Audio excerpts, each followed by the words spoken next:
Welcome to the Living the Dream podcast with Curveball. If you believe, you can achieve.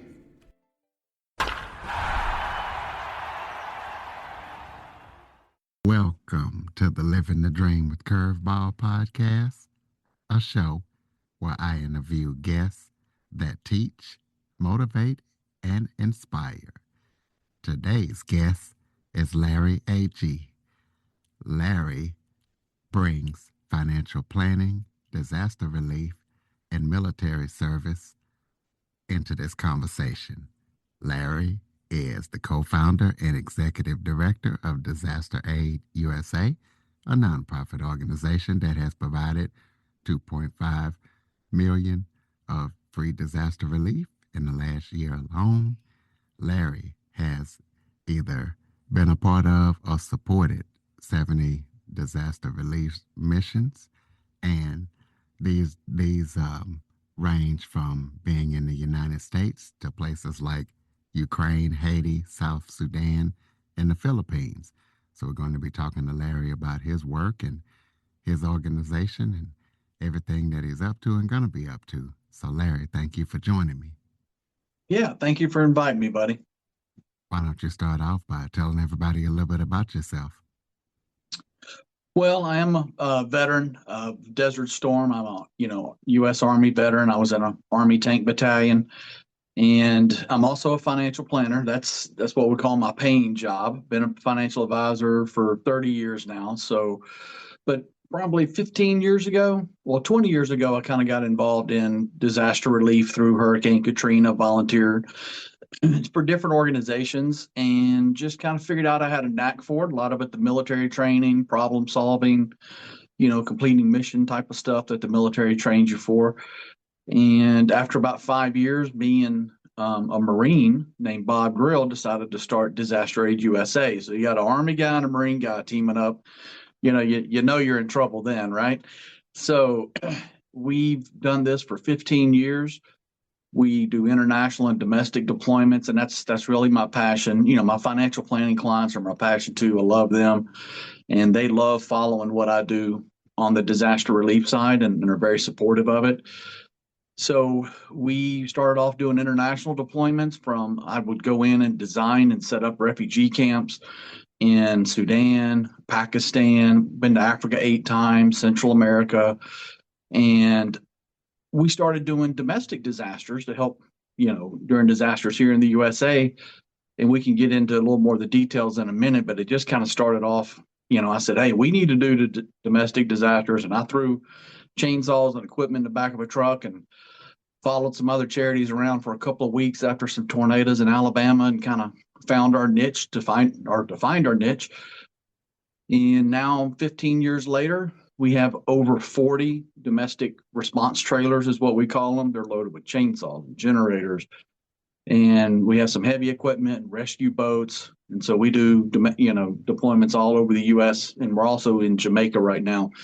But, me personally, I've got 2 kids and been married for 33 years. And I always say 33 years is, they say, how do you do it? And I said, it's totally my wife's patience is how we do it. And the thing I love is they're all part of Disaster Aid USA too. They're all have a servant's heart. They deploy with me, to disasters. My wife even, drives the backhoe and the kids can do the chainsaws. My daughter can do chainsaw work but all that's, the work is one thing, but the thing I love is watching my family, really take care of the survivors after a flood or a hurricane, when those survivors are at their worst moment, and you see your wife or your kids, step in and just take the time to talk with that person and feel that person's, pain and have empathy for them. Our house has been hit by 4 hurricanes itself. Hurricane Laura about took the whole house out. So we truly understand it, but we're a family of service, and we're a family that wants to help the community, whether it's a disaster or not. But we find our niche is really when, things are really bad and there's a disaster and people are kind of lost, where we can step in and say, I got this. sit back. And so that's something I'm proud of, is hopefully a legacy I'm going to leave with them, but that we do it as a family and I'm not just out there doing it by myself. Um, so, and I'm a Christian, so part of that also goes into being his hands and feet and just kind of living that life of service. So that's me in a nutshell. Absolutely, and thank you and your family for your service. Yes, Let's sir. let's talk about the first 24 hours of a disaster. What goes through your mind within the first 24 hours of a disaster response? Yeah, the first 24 hours is really chaotic. And honestly, I like being on that assessment team, the team that goes in first. We pre-position, like for hurricanes, let's say, because that's usually the worst because you have like a 50 square mile grid, that's out. So we try to pre-position right outside the storm and then are the first in. And of course, just so you know, we always coordinate with emergency, officials, the government officials. We let them know we're coming, what our capabilities are. And our assessment, our strike team, as we call them, is self-sufficient for 10 days. We can feed, water, our own housing, everything for 10 days, and we go in and help clear roads. It's really trying to figure out what that community needs. What parts of the community are cut off, the best way to help them. Is it a flood event? Is it a wind event? Do you need to bring in, crews that deal with floods, or you need to bring in your heavy equipment for chainsaw? Is it a tarping event mainly, where lots of roofs are gone and we need to tarp stuff? So it's a lot of jumping around and really kind of taking notice of, what the emergency management people can do, where the holes in the community are, and we try to fill those holes. Whether it's low income neighborhoods, areas that typically flood, or areas that have been cut off by a lot of trees and the county just didn't have enough equipment to get to it.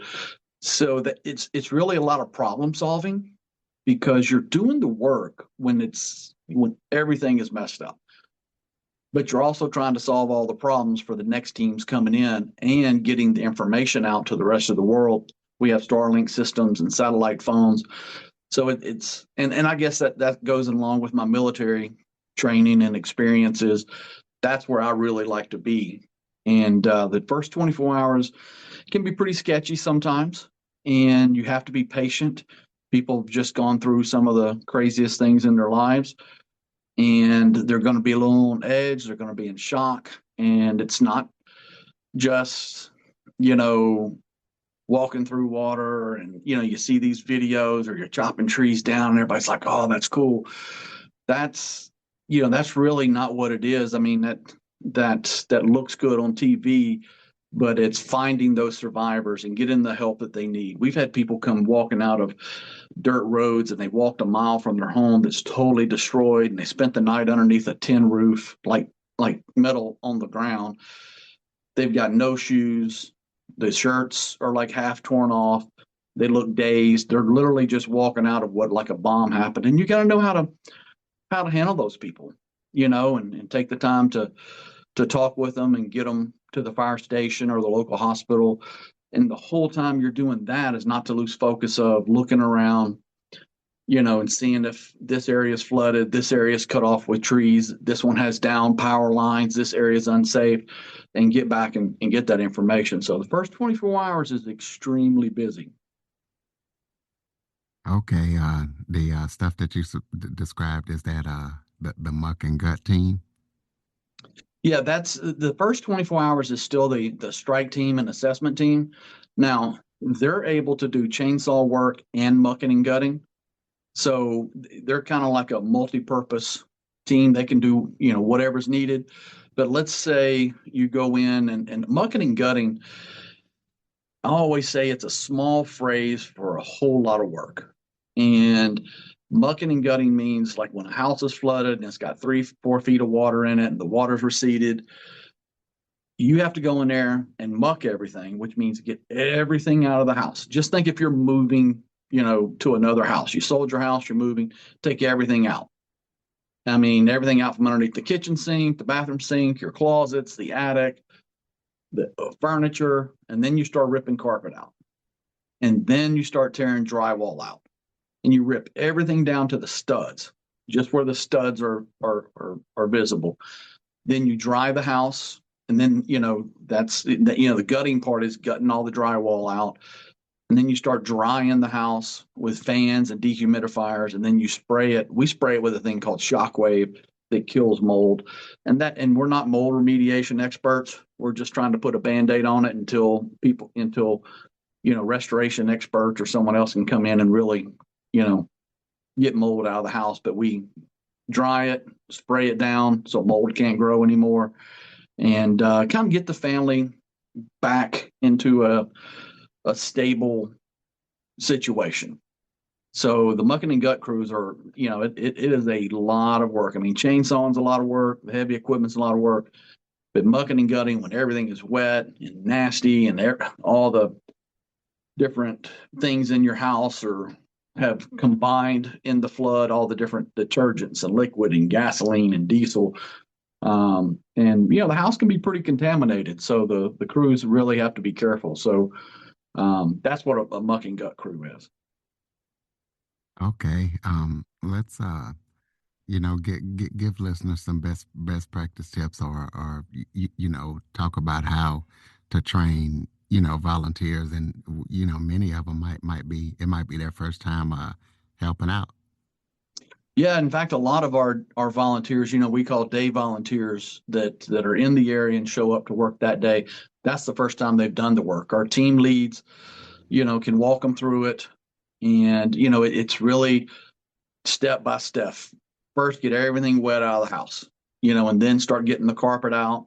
And once you get the carpet and everything out of the house and everything out of the cabinets, then you go back and take the baseboards up, and then the trim work, and then wherever the water line is, you always cut about a foot above the water line. Say the water line's 2 feet up on the wall, then technically you want to cut a foot above it because the water's going to suck up in the drywall and the insulation in the wall. But we had some insurance adjusters actually tell us to cut in 2 foot increments. It makes it easier for the construction crews to come in because sheets of drywall are like 4x8. So cutting 3 feet up, well, now they got to cut a 4x8 sheet of plywood by 3 feet, and there's a lot of waste. They said just go ahead and cut it at 4 feet. So, working with insurance companies and adjusters and asking them, what's their best practice has helped us a lot. And they actually like it when we're on the scene because we try to follow their procedures.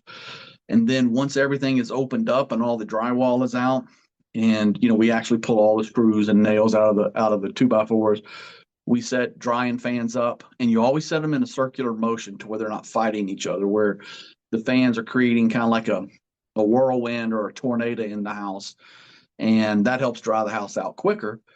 You stick some dehumidifiers in there, sucks the moisture out of the air, and then we spray it down with a mold killing agent. But this is the thing: do not bleach the. Don't use bleach to kill mold. Let me put it that way, because bleach will kill mold, but it doesn't prevent it from growing. When mold is, when you kill mold, it shoots off little spores, kind of like a last ditch effort to save itself. And then the spores are going to try to find a piece of wood or something to grow on. So if bleach kills it, but you don't put a barrier down on those boards, then the mold's just going to regrow. That's why people say, hey, I bleached my house and now the mold's back 6 days later. So we use Shockwave, and of course Home Depot and Lowe's has some other stuff. I think it's called Mold Guard. So it literally kills the mold, but then it lays a barrier down on all the surfaces.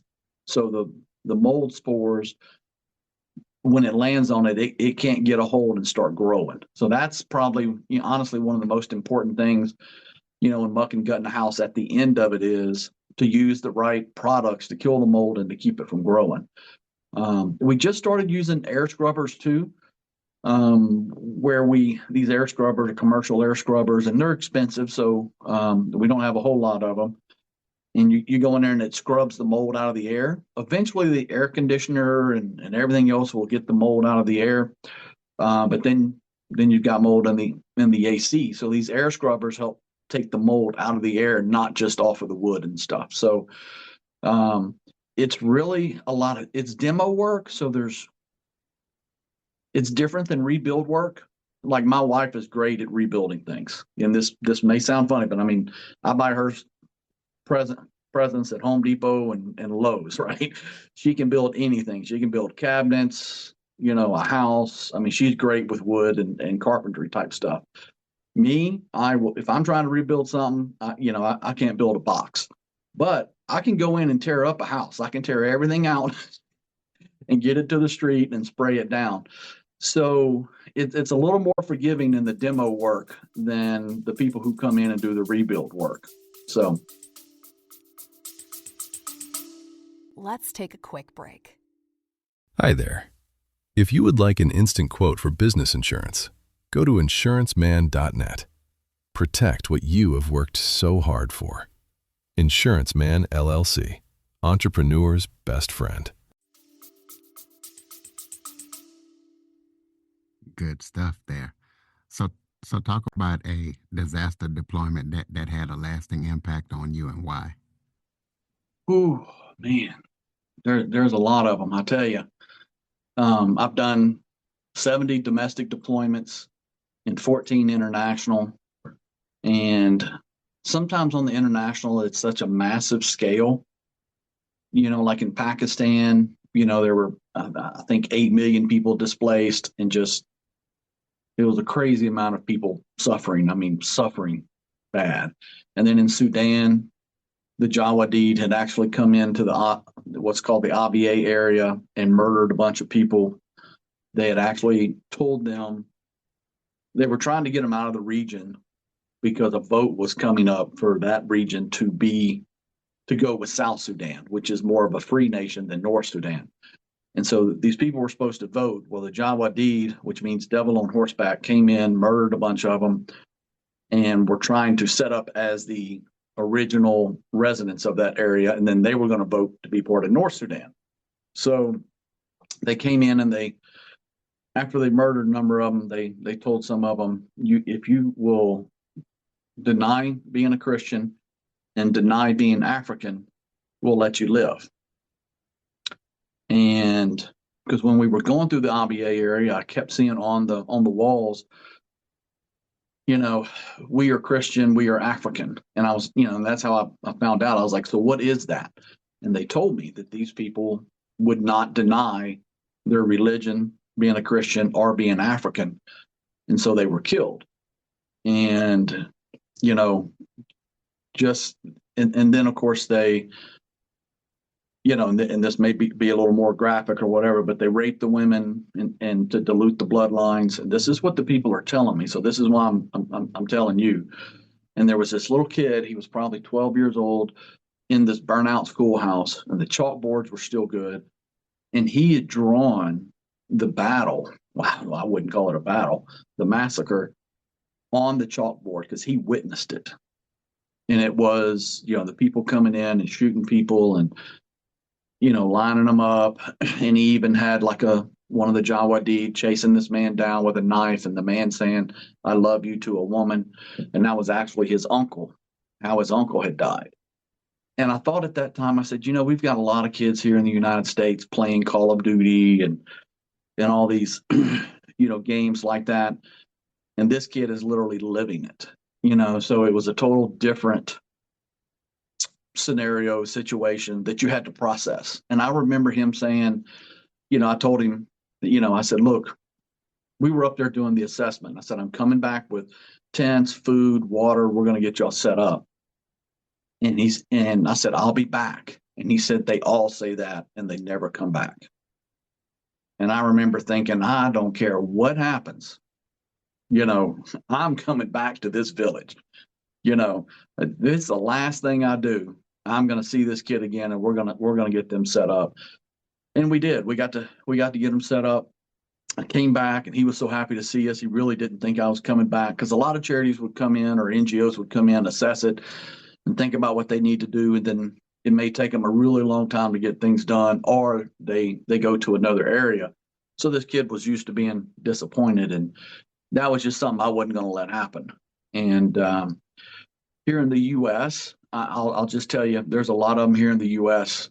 also, but I'll tell you one that recently, I don't know if you remember the Kerrville floods that happened last year, where the girls from Camp Mystic, a bunch of those were swept away in the floods and died.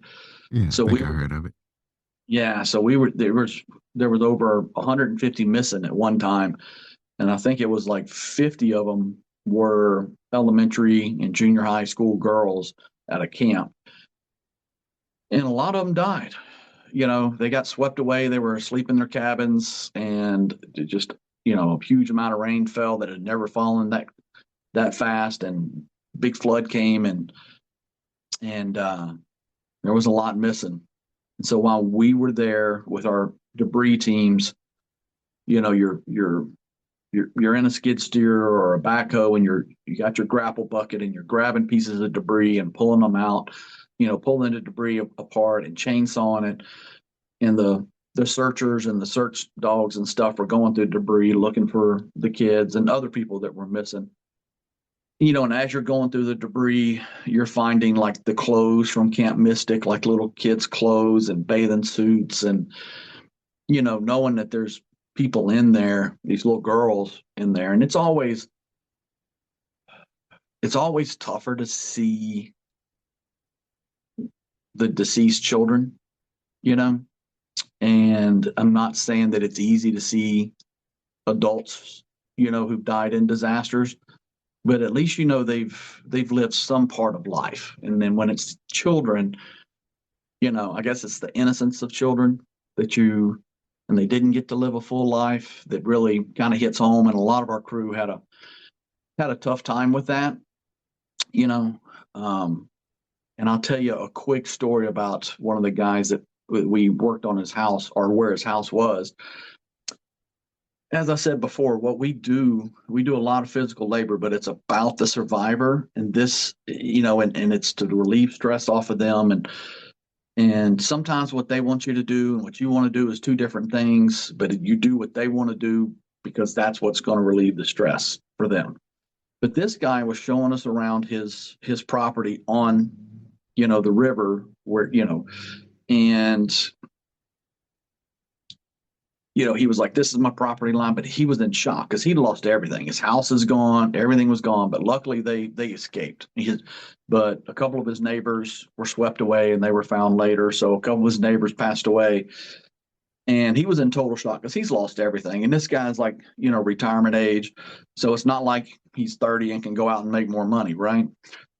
And you could tell the stress on him, the tension in his face and in his shoulders. And he kept mentioning his flagpole, even though his whole house is gone. He's like, I can't find my flagpole.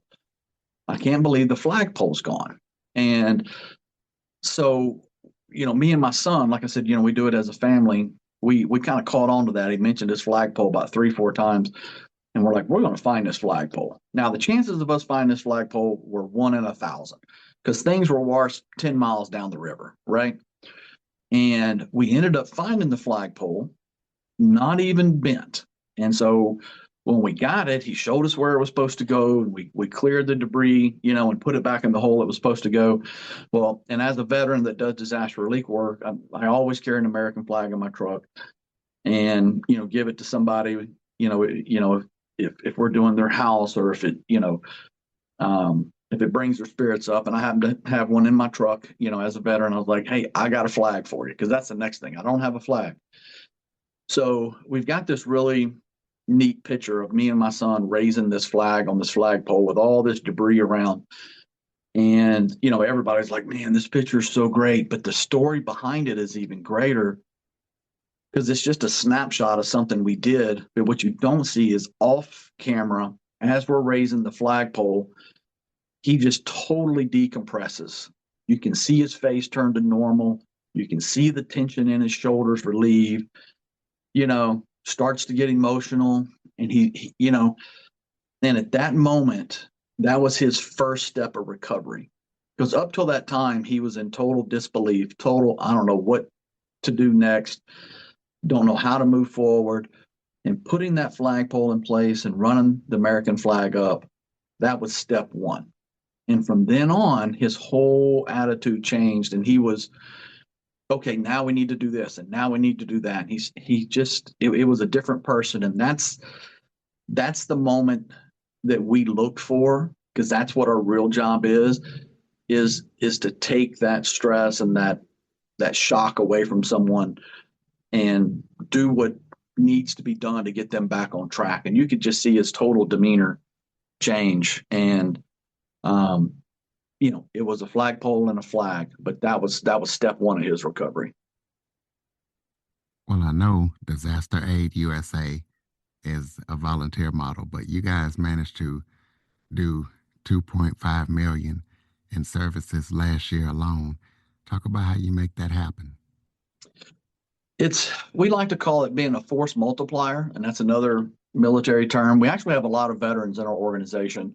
You don't have to be a veteran. I mean, we have lots of people who aren't veterans, but being a force multiplier, what that means is I can come in with my team leads that know how to muck and gut and chainsaw and equipment, and we train locals in that area and in churches and Rotary clubs and Rotary districts. We partner with a lot of Rotary districts. Rotary's a service organization, and everyone on our board is actually a Rotarian. And so we partner with those Rotary districts to create a leadership team to serve that community during a disaster. And then we make or train more team leads, people who've never done disasters before. We train them. We don't just say, here, come muck and gut this house. We look for the people who are good at it or want to do more. And then we train them how to lead the other people on how to muck and gut a house, or to run a chainsaw crew, or to run a point of distribution where, all the donations are handed out. And so we may go in with 5 or 6 team leads and some equipment. And usually within a couple of weeks, we have 10 to 15 team leads, each managing 15 to 20 volunteers. So instead of just my 5 or 6 people coming in, now we're managing hundreds of people a day. And that's how we get done. A lot of organizations have got great teams, great volunteers, and they go in and do it as a unit. And we're real big on taking our team leads in and involving the local community, to help repair their community. But we're going to train them, we're going to supervise them, we're going to manage them, and we're going to be there. But it just makes us be a force multiplier for that community and get more done. And, like when you muck and gut a house, it's easily $15,000 to $20,000 if they had to pay it on a small house. On a medium-sized house, it's $35,000 if you had to pay somebody to do it. Or we would come up with our chainsaw crews, and trees would be down everywhere, and it would be an elderly retired couple, and they would say, look, we just got a quote and it's $8,000-9,000, and we don't have that. Even if they have insurance, unless the trees on their house are blocking their driveway, it's not paying for it. I mean, that's just the rules of most insurance companies. So we can go in and in that one day get all the trees chopped up and put to the side of the road for FEMA to come get and save that person $8,000 or $9,000, or muck and gut a house and save them $20,000. So one of the things we do is we contact the Emergency Command Center, the EOC, and we ask them. One of the things we ask them is, which first responders need help? Because their houses are going to be damaged, they're going to need tarps, they're going to need a lot of work, and they're working 18 hours a day. So we'll assign a team to do nothing but first responder work. And that way, when these people get off work, whether it's a fireman, a city worker, a policeman, or state trooper, they can go home and their house is taken care of. The other list that we ask from them is, who are your senior citizen organizations? Where are the neighborhoods, that have the most vulnerable people who probably don't have insurance, that flood or more often than others. And then that's who we hit next. So we try to go down a list of the most vulnerable, and then on down the list. And that's kind of how we prioritize things. But that's how we do that much money, with just volunteers, is is getting the community involved in managing more volunteers and then us just doing our thing. Well, let's talk about international disaster response. How do you decide how and when to respond to an international disaster? That's a great question because we could be deployed every month somewhere in the world. It really depends on donations and if we have support there. If there's some type of connection, whether it's a Rotary Club or Rotary District, somebody's church has connection there, or we know some government officials there, and I know a lot of people at different agencies, the UN and Samaritan's Purse, Operations Blessing. If there's support there, so we can either have local support or tie in with another organization, but it's also donations. There's a lot of places we'd like to go, but if we don't have the money, we don't have the donations, because it costs a whole lot more money. We got to fly. It's not just driving to Florida or driving to Louisiana or Texas for a hurricane. It's you got a plane fare into a remote place, and then everything's extremely expensive on international deployments, and then you have to ship your aid in, and that usually costs a lot of money, and then there's customs. So it's really a lot of logistics, and that's one of the things that we pride ourselves on. Is actually we were the only NGO to get our refugee camp in Sudan, in the Abyei area of Sudan. We were the only ones to set it up, water purification, food, and tents, in Abyei. And we're a small, all volunteer group. And there were some big guys over there. And a lot of times they just concentrated somewhere else. And other times, you're on the border of North and South Sudan and you have the Janjaweed sitting there looking at you. And we had UN peacekeepers around us and they didn't want to take the risk. And we did, because we saw those people's faces and we were just like, no one else is helping. We're going to do it. So to go back to your question, it's pretty selective where we go internationally. The first thing is donations and how much money we've raised for international deployments, because we let people decide if they want to give to domestic here in the U.S. or international. So we are in Jamaica. We were in Jamaica just a few days after the storm, and we were helping with a lot of logistics for other NGOs. A lot of stuff was coming in private planes. And so I was at the airport getting the stuff off the private planes, going through customs, making sure it got through customs, and then we put it in vans and sent it straight to the mountains in Jamaica same day. And so that was phase one, and then phase two came behind, and we continued doing that. But we started looking for houses to rebuild, and we were rebuilding community centers. And that's kind of one of the things when you get to in an international deployment is you may want to go rebuild this person's house or this person's house, but it's more effective to find out who the community centers are, who the community leaders are. It may be a church, it may be a police station. Something in that area is where everyone goes. And so you get that up and running first. You get them generators, you get them Starlinks, you get them water purification, you put tarps on the roof. And now that church is a center that can receive all of these goods coming in by airport or by sea and distribute them to their community. Where if you just try to go one house at a time, you're not going to be a force multiplier. So you get the community centers up and running first, then you go out into the communities and start rebuilding individual houses. And that's kind of where we're at now in phase three in Jamaica is, we're rebuilding individual houses and roofs and stuff like that in the area. So it's, international deployments are a lot different, and some are more developed because we come in afterwards, and some we go in like Jamaica, a couple of days after. But a lot of it honestly has to do with funds. We got great team leads that are trained internationally, and it just depends on if we get the donations. And to be honest, donations all the way around, on domestic disasters and international disasters are down. And times are tough. People are worried about paying their bills and electricity bills and things like that, and we get that. But that's why somebody will ask us, why didn't you go here or why didn't you go there? And it's like, we just didn't have the funds to do it. So So that's how we decide on international deployment is donations.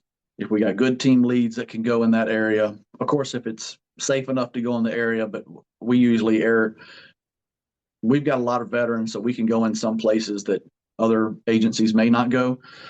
But do we have support on the ground? And we may send an assessment team in first. And if there's no support and we're not getting donations, then we may not do any more than assess, and then we turn those assessments over to the bigger charities that have millions of dollars sitting in the bank, and they can be there, for months and months, whether they get any new donations or not. At least we helped in their assessment. So that was a long answer for a short question. Sorry about Oh, that. absolutely. Well, for listeners who want to help out in this space, give some best practice tips on how they can prepare themselves to serve in disaster relief. Let's take a quick break. If you're a pet owner who wants real talk on training, behavior, and everyday life with animals, check out the Fresh Patch Podcast. Hosted by Drew and Gabe, we cover the wins, the challenges, and everything in between. So wherever you listen, search the Fresh Patch Podcast, where good pets get it.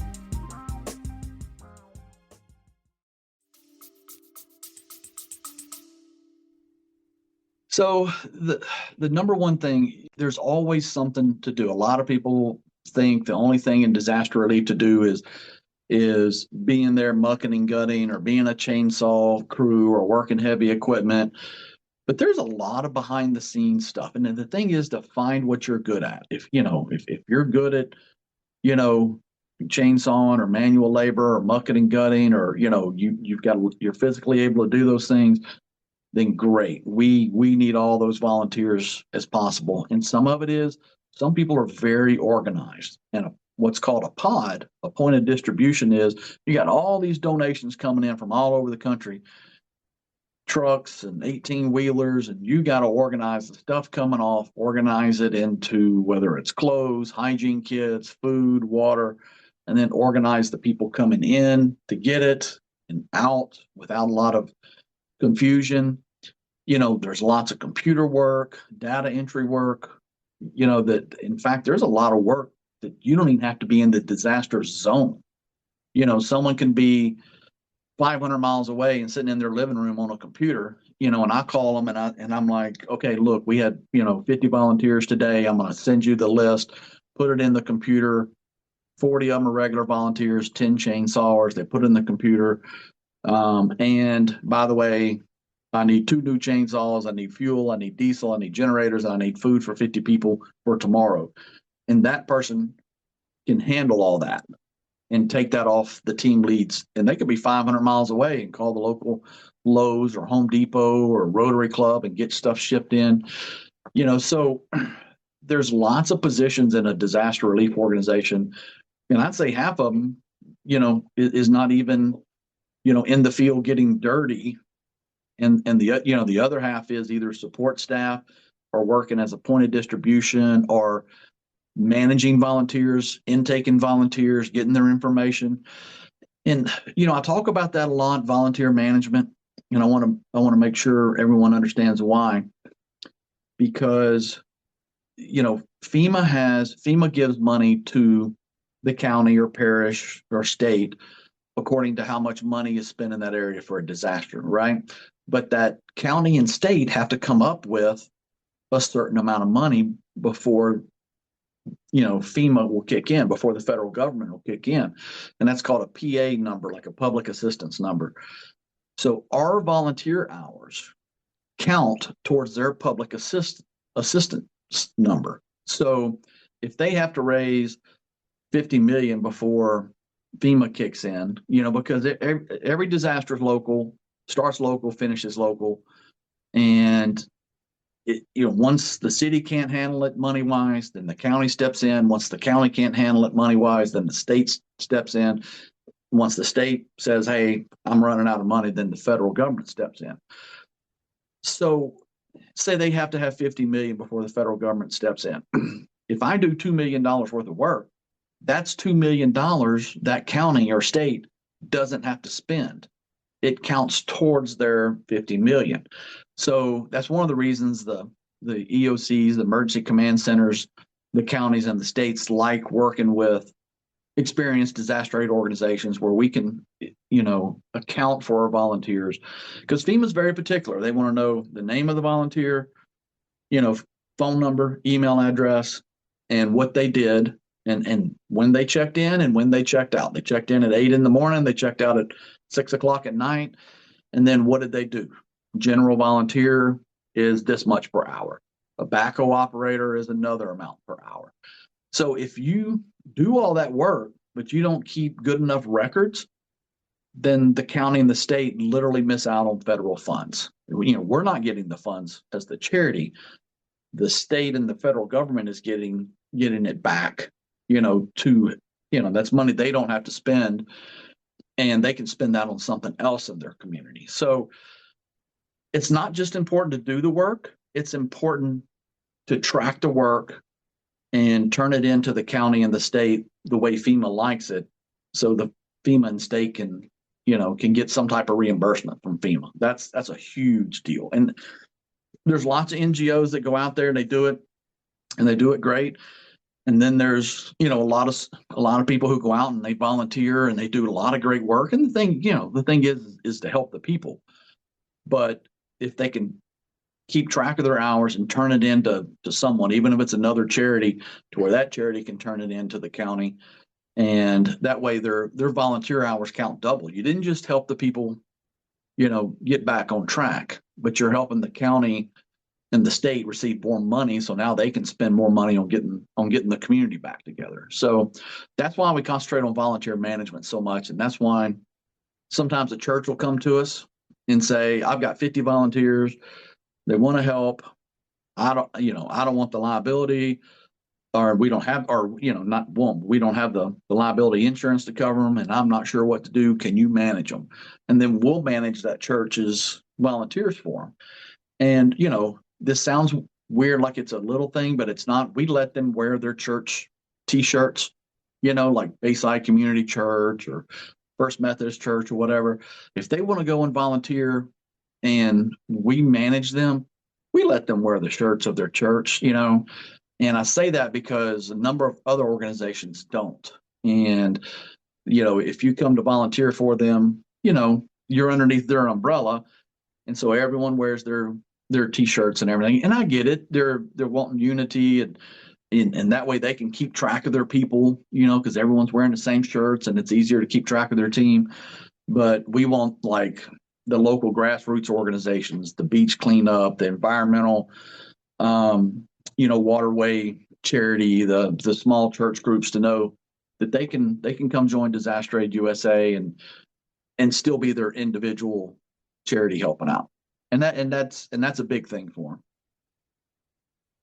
All right. Well, tell us about any upcoming projects that you're working on that listeners need to be aware of. So we're still in Jamaica. We're still raising money for Jamaica to keep rebuilding houses. And, once you get up in these mountainsides and see the total destruction still 3 months later, people are still living just without any type of cover or anything. So we're going to be there a while for that, as long as the money, goes. In fact, we had a big church in Idaho give us a large donation, and because they do a lot of mission work in the Montego Bay area, so we're concentrating in the Montego Bay area for them. But hurricane season's coming. We're really trying to get prepared for hurricane season. We're getting Rotary districts and churches trained, right now, to be like, hey, look, who's going to be your team lead? Who's going to be your logistics person? Who's going to be cooking meals? Is this church going to be used as a shelter? So it's a lot of pre-planning right now for hurricane season, and lots of training, and trying to get a lot of volunteers into our system. So I have a feeling it's going to be a busy year. Last year we had no major hurricanes hit the U.S. Just big one hit Jamaica, of course. And that's very unusual. And we've had a really active tornado season so far. So I'm afraid it's going to be a very active hurricane season. So we're trying to upgrade, like right now, our command center. We're trying to add another Starlink system to it and a couple of more computer systems so we can manage more volunteers. So those people at the command center can manage more volunteers. And then of course we're going through our equipment and maintenance on the chainsaws and the equipment and having to buy new chainsaws and once again we're an all volunteer group. We don't have a big budget, so you know uh, equipment and things like that cost money. So that's those things help us be a force multiplier for others. So right now we are deploying for we did deploy a little bit for the winter storms, but we got a little bit of tornado work going on now, and really we're getting prepared for hurricane season, trying to get all of our ducks in a row. So we'll be there. We'll throw out your contact info so people can keep up with everything that you're up to. Yeah, so it's real easy. Our web, of course, you can follow us on Facebook, Disaster Aid USA on Facebook and Instagram. We're always putting videos and stuff up there of our work. But if you go to our website, and it's real easy to disasteraidusa.org, there's a big old Get Involved button. And you can see pictures of different deployments we've done and stuff, but get involved. You go in and sign into our volunteer management system. And you kind of tell us your skills, whether it's, computer work, points of distribution work, chainsaw, muck and gut, whatever you want to do. It lists your skills. And if you got a truck and can pull a trailer, that's a big thing. We need a lot of people with trucks to pull trailers. And they don't even have to do the work. They just get out and pull the trailer. But you put those things in and it gives us an idea of your qualifications. And let's just say I need a trailer moved. I can go in and just email just people with trucks who can pull trailers, and anytime we've got a training or anytime there's a disaster, they're going to get an email and tell them what we're doing, and then they can join. So go to the website, disasteraidusa.org, and hit get involved. And then once you're in the system, you'll start getting notices about trainings or deployments. We'll close us out with some final thoughts. Maybe if there was something I forgot to talk about that you would like to touch on, or any final thoughts you have for the listeners. Final thoughts is a kind of like what I started with is disaster work can be an adrenaline dump, and we've got a lot of people that love this type of work. It's a lot of problem solving, but a skill that you really need to have is have compassion and empathy, and understand, like when you go into someone's house and it's 4 feet of water have gone through there, and you're there to muck and gut it and get it out. That's someone's house. That's where they've lived. And so when you're going through their bedroom and taking out a dresser drawer, just think about a stranger walking into your bedroom and start going through your dresser drawers or underneath your sink and ripping stuff out. You got to be patient. You got to pay attention to the homeowner, to their mental state. I'll give you one example closing. When we were in Rolling Fork, Mississippi, which town got decimated by, an F4 tornado.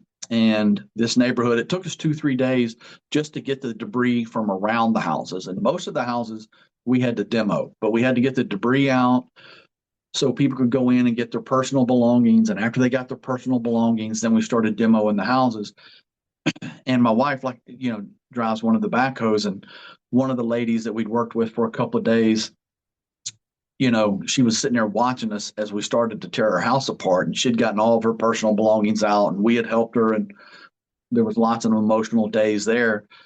But you could tell she's just standing there by herself. So my wife got off her backhoe, went there, grabbed her hand and started praying with her. And she said, I grew up in this house, and then my parents passed it to me, and I've raised my kids in this house. So this house is my life. This is where we had Christmas, and this is where, and she's going through, and this is where we ate breakfast. And, and so I went up to one of our skid steer guys that has the big grapple on it, and where you can go and just bulldoze through something and grab something real fast and take off. And I said, I want you to take this house apart like it's a piece of china. And you're taking the china plates and laying them on the side of the road. Because the last thing that lady needed was to see a skid steer just bulldoze through her life. You know, it would have been the quickest way to get the job done. And we got to move on to another house. But it would have been trauma for this lady all over. So we literally just went up and we're grabbing one wall at a time, setting it down, one piece of debris at a time. And we were going slow, you know, throttled down, went slow. And just like it was a sacred place, which it was for her. And if you're going to do disaster relief work, you need to have that attitude to recognize when a survivor needs that. Otherwise, you're going to do more damage than good. Absolutely, ladies and gentlemen. And I know there's disasters going on all the time. So, you know, if you or somebody you know wants to get involved in helping Larry and his team out, disasteraidusa.org. Follow, rate, review, share this episode to as many people as possible. Visit www.curveball337.com for more information on the Living the Dream with Curveball podcast, and also share that website to everybody you know. And once again, Larry, thank you and your family for your service in disaster relief and as well as military service. Thank you all for listening and supporting the show, and thank you for joining me, Larry. Yes, sir. Thank you for having me. I really enjoyed it. Appreciate it, buddy. For more information on the Living the Dream with Curveball podcast, visit www.curveball337.com. Until next time, keep living the dream.